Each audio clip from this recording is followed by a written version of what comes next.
महाविद्यालयात महिला सक्षमीकरण कार्यशाळा, राजश्री घुले पाटील यांचे मार्गदर्शन। जनता शिक्षण प्रसारण मंडळ संचलित मारुतरावजी घुले पाटील कला, वाणिज्य व विज्ञान महाविद्यालय अहिल्यानगर या महाविद्यालयात सावित्रीबाई फुले पुणे विद्यापीठ यांच्या गुणवत्ता सुधार योजनेतून आणि महिला तक्रार निवारण समितीच्या पुढाकाराने एक दिवसीय महिला सक्षमीकरण व सबलीकरण कार्यशाळा पार पडली।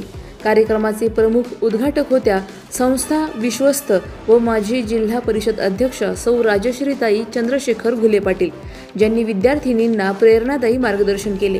कार्यशाळेच्या प्रथम सत्रात डॉक्टर निलोफर धानोरकर यांनी महिलांचे आरोग्य व स्वास्थ्य यावर सखोल मार्गदर्शन केले।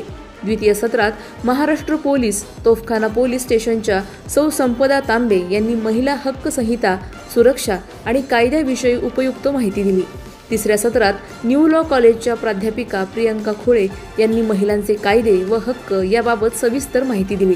या कार्यक्रमासाठी प्राचार्य डॉक्टर ए.के. पंदरकर, प्रशासकीय अधिकारी के.वाय. नजन, संस्था समन्वयक विजय काशीतसर, शाळा व महाविद्यालयातील मुख्याध्यापक व प्राध्यापक तसेच विद्यार्थिनींची मोठ्या संख्येने उपस्थिती लाभली। महिलांच्या आत्मसन्मान व हक्कांची जाणीव निर्माण करणाऱ्या अशा कार्यक्रमांचे महत्त्व अधिक वाढत आहे। अधिक माहितीसाठी स्टार इंडिया 1 न्यूज पाहत रहा।